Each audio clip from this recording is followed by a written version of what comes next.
नमस्कार दोस्तों यूपीएससी ने सिविल सर्विस एग्जामिनेशन 2022 का रिजल्ट पिछले दिनों ही जारी किया। आज के इस वीडियो में हम लोग इस बात पे चर्चा करेंगे कि हिंदी माध्यम से सिविल सर्विस एग्जामिनेशन में इस साल कितने छात्रों ने पास किया, उनका परसेंटेज कितना रहा इस साल के एग्ज़ाम में। साथ ही साथ ये भी जानने की कोशिश करेंगे, वीडियो के अंत में मैं ये भी बताऊंगा कि कोई छात्र अगर हिंदी माध्यम से सिविल सर्विस एग्जामिनेशन की तैयारी करना चाहता है तो उसे कौन सा ऑप्शनल लेना चाहिए, किस ऑप्शनल से बच्चे ज़्यादा पास हो रहे हैं। ठीक, इन सभी चीज़ों की व्याख्या आज के इस वीडियो में करने वाले हैं। तो चलिए दोस्तों, वीडियो की शुरुआत करते हैं। पहली चीज़ मैं आपको ये बता दूं कि इस साल यूपीएससी ने कुल 933 बच्चों को पास किया। ठीक, जिसमें से जनरल से 345 बच्चों ने पास किया, ईडब्ल्यूएस से 99 यानी कि कोटा कितना है 10%, ओबीसी से 263 कोटा कितना है 27%, एससी से 154 कोटा कितना है 15%, रिजर्वेशन एसटी से 72 यानी कि कोटा कितना है 7.5%, 7.5%। ठीक, ये रहा कोटा सभी कैटेगरी का, और उनसे कितने छात्रों ने पास किया है ये भी ऊपर दिया गया है। ठीक, अब देखिए कि एक बहुत बड़े कोचिंग संस्थान द्वारा ये दावा किया गया है कि इस बार हिंदी माध्यम से कुल 54 छात्रों ने या इससे अधिक छात्रों ने पास किया है। अगर मैं इसे 55 भी मान लूँ तो कुल छात्रों ने पास किया है 933। ठीक, और गुने के 100, जब इसे सॉल्व कीजिएगा आप तो आपको उत्तर आएगा 5.89%। यानी कि 100% किसी चीज़ के एग्ज़ाम में 100% रिजल्ट में से हिंदी माध्यम के छात्रों का प्रतिनिधित्व केवल 5% रहा, ऐसा कहा जा सकता है। ठीक, अब कुछ छात्रों को इसमें रिजर्व लिस्ट में भी रखा गया, जो जिनकी संख्या 178 है, कैटेगरी वाइज ये है संख्या।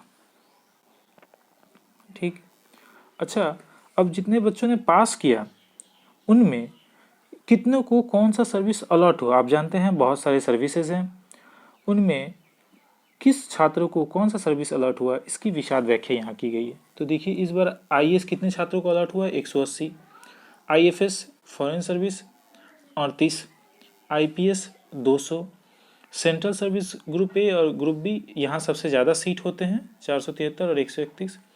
अच्छा, मैं पिछले 8-9 सालों से इसकी व्याख्या कर रहा हूँ, इस रिजल्ट को मैं बहुत बारीक से देख रहा हूँ, विश्लेषण कर रहा हूँ, और मैंने देखा है कि हिंदी माध्यम के छात्रों का सिलेक्शन मुख्यतः यही दो services, central services group A और ग्रुप बी, यहीं से हिंदी माध्यम के जो ज़्यादातर छात्र होते हैं वे यहीं से निकलते हैं। इस बार भी दावा कर रहा हूँ, एक एक छात्र का डेटा लीजिएगा, कौन सा छात्र किस मीडियम से था, और मिला लीजिएगा, आपको उत्तर स्वयं मिल जाएगा। अच्छा, पिछले जो मैं इतने सालों से इसकी व्याख्या कर रहा हूँ, इसमें मैंने ये एक चीज़ देखा है कि आईएएस हर साल हिंदी माध्यम से 4 से 5, बहुत ज़्यादा से ज़्यादा 4 से 5 बनते हैं, आईएफएस 1-2, आईपीएस ये भी कुछ 4 से 5 यही होते हैं। 2013 के बाद से कई ऐसे साल भी रहे जिसमें मात्र 1 या 2 ही छात्र आईएएस बन पाए हैं, है ना। ये इसलिए कह रहा हूँ क्योंकि ज़्यादातर छात्र खुद को क्या कहते हैं कि आईएएस एस्पिरेंट है, तो हिंदी माध्यम का उसमें क्या रहता है संख्या 1 से 2, ये जानना बहुत ज़रूरी है। जिस एग्ज़ाम की आप तैयारी कर रहे हैं उसमें आपका पासिंग परसेंटेज क्या है या चांसेस क्या है होने के, ये आंखों के सामने होना बहुत ज़रूरी होता है। और एक बात, मैं इस वीडियो को आपको डीमोटिवेट करने के लिए बिल्कुल नहीं बना रहा हूँ, वास्तविकता बता रहा हूँ, हकीकत बता रहा हूँ, ताकि आप अपने आंखों से देख पाएँ, जान पाएँ, समझ पाएँ कि आप जिस एग्ज़ाम की तैयारी कर रहे हैं उसका क्या हाल है, उससे कितने छात्र निकल रहे हैं हिंदी माध्यम से। अच्छा, मैंने आपको कहा कि ज़्यादातर बच्चे जो है वो हिंदी माध्यम से वो पीछे के रैंक में होते हैं। देखिएगा, इस बार भी आप मिला लीजिएगा, उनका रैंक 600 के बाद ही होगा।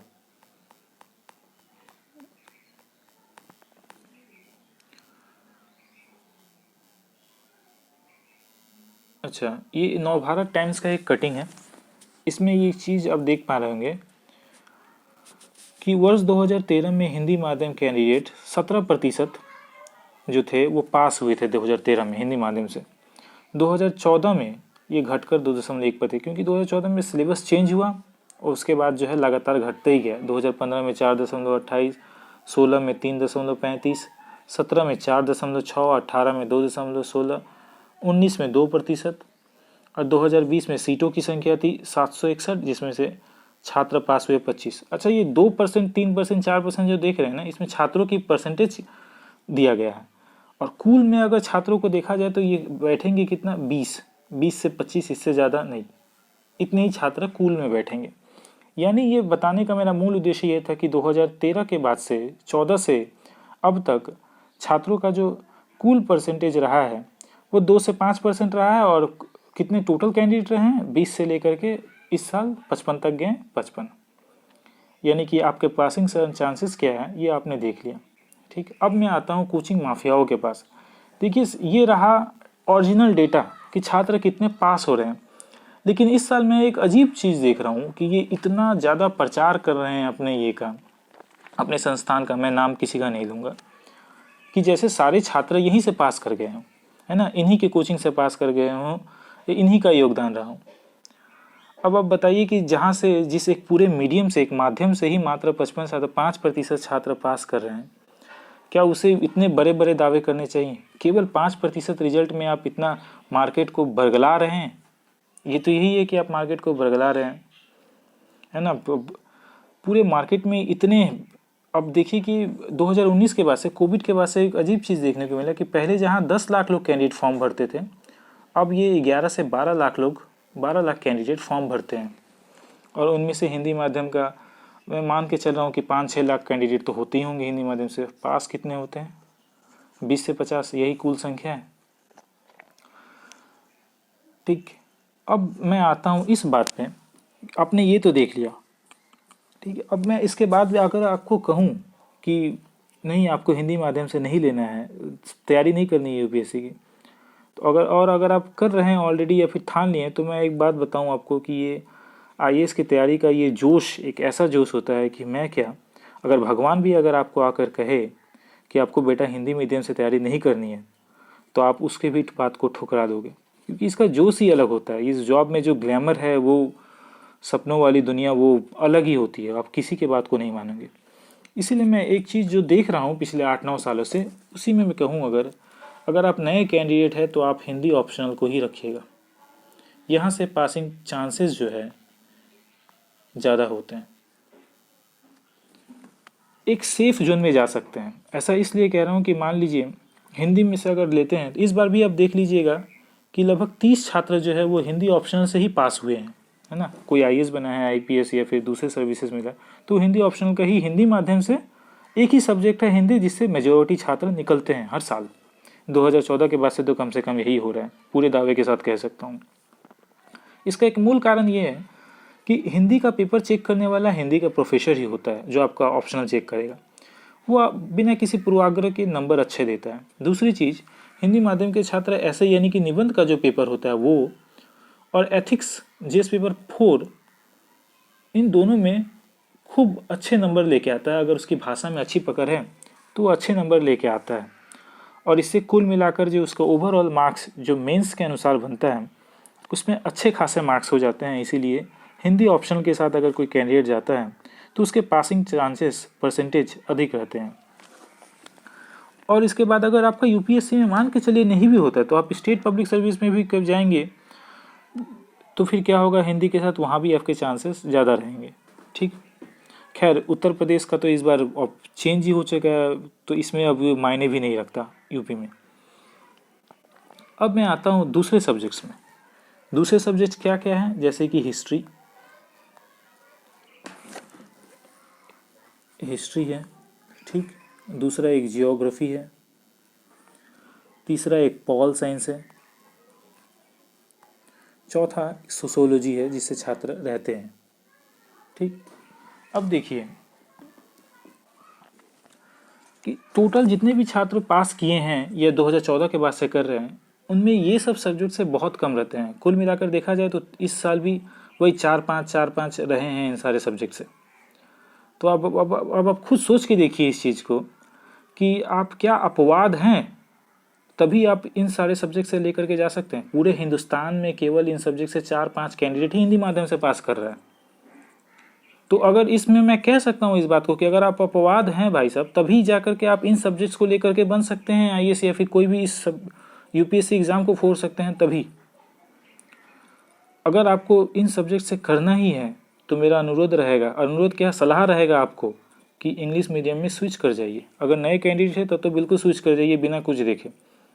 क्यों स्विच कर जाइए?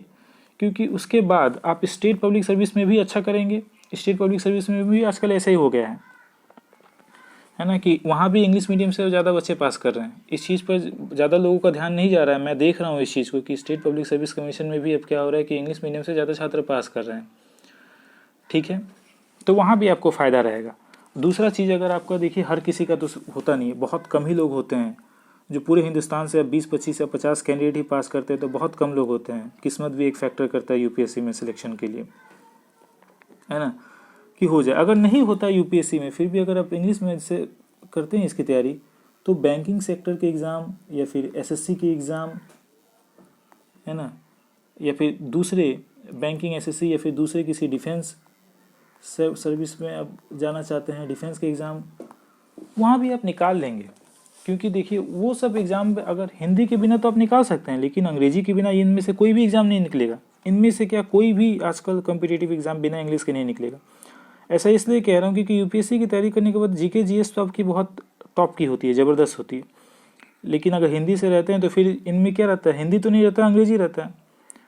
अंग्रेजी आप नहीं कर पाएंगे। अंग्रेजी रहेंगे तो अंग्रेजी सेक्शन भी कर लेंगे, जीके जीएस भी कर लेंगे, रीजनिंग भी कर लेंगे, परसेंट वहाँ पासिंग चांसेस ज़्यादा हो जाएंगे। इसलिए मैं कह रहा हूँ कि अंग्रेजी से कीजिएगा, आपका लाइफ कम से कम बर्बाद तो नहीं होगा, है ना। इसके 4-5 साल के बाद आप जब पलट के देखिएगा तो आप पाइएगा कि हाँ, अंग्रेजी से आपने कुछ ना कुछ पाया है, हिंदी से कुछ नहीं, क्या ही कहें, हिंदी से शायद ही कुछ हो। मैंने तो बहुत किसी को देखा है जीवन बर्बाद करते हुए इन सब चीज़ों। मैं खुद 4 साल में यूपीएससी की तैयारी किया हूँ, कई बार प्रीलिम्स भी निकाला, आखिर नहीं हुआ। मैं अब क्या ही कहूँ इन सब बातों में। पर एक इंसाइट जो मुझे लगता है कि जो देना चाहिए, जो बात बच्चों तक पहुँचनी चाहिए, जो नए बच्चे हैं उन तक जो बात पहुँचनी चाहिए, वो मैं सच इस वीडियो में के माध्यम से बता रहा हूँ। और जो कोचिंग संस्थान जो दावे कर रहे हैं उनका तो क्या, उनके झूठ का भी मैं ये कर रहा हूँ, खुलासा कर रहा हूँ कि केवल 5% में आप अपने बच्चों को भेजना चाहते हैं। मैं पेरेंट्स से भी ये बात कर रहा हूँ, तो खुद ही सोच लीजिए कि क्या आपका बच्चा अपवाद है, क्या वो हमेशा ही फर्स्ट आता है जो इस तरह की सिचुएशन में वो पास कर पाएगा। बहुत तरह की बातें, आप मुझे आलोचना भी कर सकते हैं, आप मेरी आलोचना कमेंट बॉक्स में करिए, मुझे गाली भी देकर जा सकते हैं, पर जो सच है मैं वो बता रहा हूँ इस वीडियो में पूरी तरह से। ठीक है, अब देखिए ये कोचिंग संस्थान कई सारे न्यूज़ चैनल के साथ मिलकर के क्या कर रहे हैं, उनके साथ टाई अप करके के दिन भर यही फैला रहे हैं कि हाँ, हिंदी मीडियम से बहुत अच्छा रिजल्ट हो रहा है, और दावे किए जा रहे हैं कि अगले साल हम और अच्छा करेंगे। अरे दावे से थोड़ी कुछ होता है, दावों से थोड़ी कुछ होता है। देखिए ये एक चीज़ आप देखेंगे कि इन्होंने क्या देखा कि 2014 के बाद से इनका कोचिंग भरना समाप्त हो गया। वो जो फैक्ट्री थी, उद्योग धंधा, जहाँ बहुत प्रोडक्शन होता था, उनके फैक्ट्रीज में कम बच्चे आने लगे। तो इनका पहले ही ये था कि बच्चे थोड़ा भी अगर ज़्यादा निकल गए, थोड़ा भी ज़्यादा 1% भी बढ़ जाता रिजल्ट, तो भी हम पीआर ऐसे चलाएंगे, अपना प्रचार ऐसे करेंगे कि सबको लगेगा कि हिंदी माध्यम के वो सुनहरा दौर जो था, जहाँ खूब बच्चे सिलेक्शन होते था, 20%, 30%, 40% तक बच्चे सिलेक्शन होते थे, वो लौट आया है। और इससे क्या होगा कि अधिक से अधिक बच्चे फिर से नाम लिखाना शुरू कर देंगे, इनका कोचिंग संस्थान चल पड़ेगा। ये इनका मूल मोटिव था, और है अभी भी यही है, इसी को लेकर तो इतना प्रचार कर रहे हैं। ठीक है, तो मैंने आपको सारी चीज़ें बताई, खुद सोच विचार लीजिएगा कि आपको क्या करना है क्या नहीं, है ना। और देखिए कई तरह से बरगलाया जा सकता है। एक तो मैंने कहा कि एक कोचिंग ये फैला रहा है कि हाँ इतने कैंडिडेट आ गए, ये हो गया वो हो गया, और मैंने आपको परसेंटेज में बता दिया कि कितने कैंडिडेट हैं वाकई में। एक चीज़ मैं आपको ये भी दिखा दूँ कि प्रीलिम्स का क्या रहा। वो पीडीएफ नहीं मिल रहा है,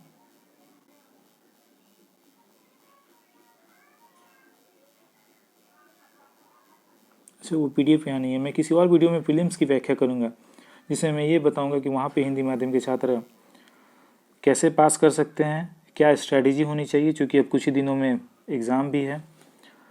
तो चलिए इस वीडियो में इतना ही रखते हैं। धन्यवाद वीडियो देखने के लिए।